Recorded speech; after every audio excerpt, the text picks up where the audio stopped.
merupakan pengenalan. Pensyariatan solat atau penentuan waktu solat merupakan perkara penting dalam agama Islam. Solat 5 waktu adalah ibadah yang wajib ditunaikan oleh setiap Muslim sehari semalam.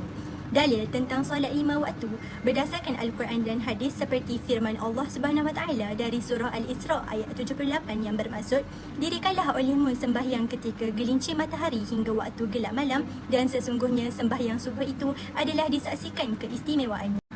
Terdapat 3 objektif yang terdapat dalam kajian kami, iaitu yang pertama, menyatakan perbandingan dalam menentukan perhitungan waktu solat dari perspektif Al-Quran dan sains. Yang kedua, menentukan kesan pergerakan solat secara fizikal berdasarkan perspektif Al-Quran dan sains. Dan yang ketiga, membincangkan hikmah menunaikan solat dengan membandingkan berpandukan kajian sains psikologi dan menyatakan akibat meninggalkan solat berdasarkan perspektif Al-Quran dan sains. Perhitungan waktu solat iaitu merujuk kepada penentuan waktu-waktu yang ditetapkan untuk melakukan solat dalam agama Islam. Waktu solat ini diatur berdasarkan kedudukan matahari sepanjang hari. Terdapat 5 waktu solat yang wajib ditunaikan oleh umat Islam. Yang pertama, solat subuh dimulai sejak terbit fajar hingga terbit matahari. Solat zuhur dimulai setelah matahari melewati puncaknya dan berlangsung hingga bayangan benda pada permukaan bumi memiliki panjang yang sama dengan panjang benda itu sendiri. Solat asar dimulai setelah waktu zuhur berakhir dan berlangsung hingga matahari mulai tergelincir. Manakala solat maghrib dimulai segera setelah matahari tergelincir dan berlangsung hingga waktu senja berakhir. Akhir sekali, solat isyak dimulai setelah waktu maghrib berakhir dan berlangsung hingga tengah malam. Perkara yang akan saya bahaskan berkaitan dengan perhitungan waktu solat dari perspektif sains. Penelitian kajian kami menjurus kepada pergerakan kedudukan matahari yang menjadi tanda aras penetapan waktu solat dengan penglibatan aktiviti sains seperti formula matematik trigonometri, pengiraan longitude, latitude, nilai keserongan matahari dan jarak zenit matahari dari ufuk. Seterusnya, jadual di bawah ini menjelaskan pergerakan matahari yang diukur dan dipaparkan sekali rajah yang boleh menggambarkan situasi pengiraan waktu solat diukur daripada hasil aktiviti sains. Yang pertama, solat subuh, dilihat cahaya putih yang melintang sepanjang ufuk timur. Seterusnya, solat zuhur, tergelincir matahari dari garisan meridian langit ke arah barat melepasi titik istiwa. Seterusnya, solat asar, selama matahari belum kelihatan menguning. Seterusnya, solat maghrib, keseluruhan badan matahari sepenuhnya berada di bawah ufuk barat. Dan akhir sekali kita lihat solat isyak apabila kedudukan matahari sudah pun berada di sudut 18 darjah bawah ufuk. Kesimpulan daripada objektif pertama yang boleh saya rumuskan, konteks pandangan Islam tetap menjadi sandaran utama dalam pengukuran waktu solat meskipun melalui prinsip-prinsip sains. Objektif kedua kemudian kami adalah menentukan kelebihan pergerakan solat secara fizikal dari perspektif Al-Quran dan sains. Pergerakan solat adalah satu ibadah yang didahulukan dengan takbir waktu ihram. Setelah itu, pergerakan qiyam ataupun bermaksud berdiri tegak pula akan dilakukan. Qiyam adalah satu posisi berdiri dengan tangan bersedekap, yang mana kedua-dua belah tangan diletakkan antara dada dan juga pusat. Telapak tangan kanan diletakkan di atas tangan kiri. Pergelangan tangan dipegang erat oleh tangan kanan. Perlakuan ini diamalkan oleh Rasulullah SAW. Perbuatan melipatkan tangan sebegitu merupakan kedudukan santai ataupun rehat bagi yang sempurna bagi kedua-dua tangan. Dalam kajian sains didapati ahli fasiologi menyatakan bahawa posisi ini adalah kedudukan sendi siku dan sendi pergelangan tangan dalam keadaan rehat penuh. Keadaan ini akan dapat melancarkan sendi-sendi dan membuka abdomen yang boleh melancarkan sistem pernafasan manusia. Rukuk dalam ibadat solat dimulakan dengan takbir sambil mengangkat tangan setinggi bahu dan membaca Allahu Akbar, dan badan ditundukkan sebanyak 90 darjah. Tangan diluncurkan sehingga lutut dan ditekankan supaya badan melurus dan memandang ke arah tempat sujud. Dalam hadis riwayat Ibnu Huzaimah dan Ibnu Hibban memberitahu, jika kamu rukuk, hendaklah letaklah kedua-dua tanganmu pada kedua-dua lututmu.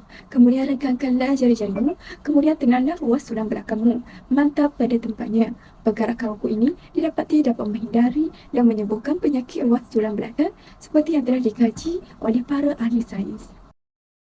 Sujud adalah sebahagian daripada gerakan solat. Gerakan solat ini juga merupakan gerakan kegemaran Rasulullah dan ianya adalah gerakan yang mulia. Hal ini kerana sujud menunjukkan kelemahan kita sebagai manusia dan juga merupakan bentuk penyerahan diri kepada Allah Subhanahu Wa Taala. Pergerakan sujud di dalam solat dimulai dengan meletakkan lutut dalam tangan di lantai. Postur sujud sepenuhnya melibatkan persentuhan antara 7 anggota dengan permukaan lantai. Berikut adalah posisi sujud mengikut perspektif sains. Keunikan posisi sujud menyebabkan otot leher bergerak. Otot leher boleh menanggung beban apabila dahi diletakkan pada tanah dan ini menyebabkan otot leher bertambah kuat, sekaligus menjadikan kepala dapat diimbang dengan baik. Seterusnya, posisi sujud juga merupakan satu terapi yang baik untuk penyakit uterus dalam kalangan wanita. Ia dapat membantu mengubah semula posisi rahim, buah pinggang dan membantu mengurangkan tekanan pada paru-paru. Akhir sekali, posisi sujud juga mampu mengurangkan degupan jantung. Kadar degupan jantung yang rendah untuk sementara waktu memberikan waktu rehat kepada jantung. Ia juga membantu untuk merehatkan saraf tunjang dan mengurangkan risiko tekanan ke atas saraf tunjang. Berikut adalah pergerakan tahiyat akhir dalam Islam. Ketika duduk tahiyat akhir, punggung didudukkan di atas lantai. Kaki kiri dimasukkan ke bawah kaki kanan dan kaki kanan ditegakkan. Dengan jari kaki dibengkokkan menghadap kiblat. Menurut kajian sains pula, ketika pergerakan dari sujud ke tahiyat akhir otot lantai pelvik akan diaktifkan. Sama seperti duduk tahiyat awal, duduk tahiyat akhir ini juga akan melancarkan pengaliran darah kembali ke jantung. Mengikut hadis Al-Bukhari, ketika Rasulullah SAW duduk di rakaat akhir, baginda mengeluarkan kaki kirinya, menenggakkan kaki yang lain, kemudian duduk pada tempatnya. Oleh itu, terbukti semua pergerakan solat mampu meregangkan otot-otot tertentu dan memberikan kesan-kesan positif kepada kesihatan badan.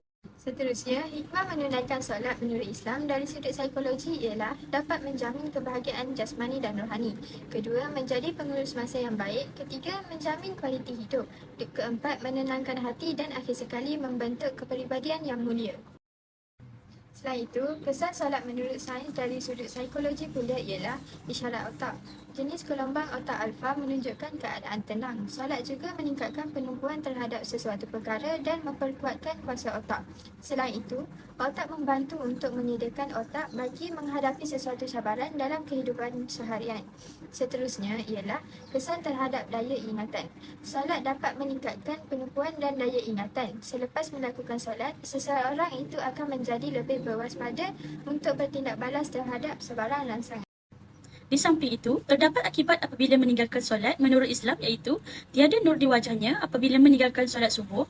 Solat zuhur pula tiada rezeki yang berkat padanya. Solat asar ialah tiada kekuatan badan padanya. Solat maghrib tiada anak padanya. Akhir sekali ialah solat isyak tiada tidur yang nyenyak padanya. Manakala, akibat meninggalkan solat menurut sains, waktu solat subuh ialah alam berada dalam keadaan spektrum biru muda yang bersesuaian dengan frekuensi tiroid manusia. Oleh itu, ia akan menghadapi masalah dari segi rezeki dan komunikasi. Solat zuhur pula ialah warna alam berubah dari warna biru muda kepada warna kuning. Spektrum ini mempengaruhi perut dan sistem pencernaan manusia. Solat asar pula, warna alam berubah dari warna kuning kepada warna oranye. Ia akan menghadapi masalah organ tubuh dari segi rahim, ovarium dan testis. Solat maghrib ialah pada masa ini berubah menjadi warna merah dan mengalami gangguan daripada jin dan iblis. Akhir sekali, solat isyak ialah warna alam daripada warna nila kepada warna gelap. Ia akan menghadapi perasaan gelisah dan tidak tenteram. Hasil kajian mendapati bahawa objektif 1, konteks pandangan Islam tetap menjadi sandaran utama dalam pengukuran waktu solat meskipun melalui prinsip-prinsip sains. Objektif 2 pula, semua pergerakan solat melibatkan otot dan sendi. Setelah membandingkannya dalam perspektif sains didapati banyak kebaikan. Hal ini menunjukkan bahawa pergerakan solat yang meregangkan otot memberikan kesan positif kepada kesihatan badan. Akhir sekali, bagi objektif 3, perbuatan meninggalkan solat memberi impak negatif bukan sahaja dari aspek psikologi seperti peningkatan stres, malah dari perspektif sains juga membuktikan dengan mengalami masalah kesihatan. Oleh itu, mengerjakan ibadah solat dapat memberi manfaat dari sudut rohani dan juga jasmani jika mengamalkan dengan konsisten.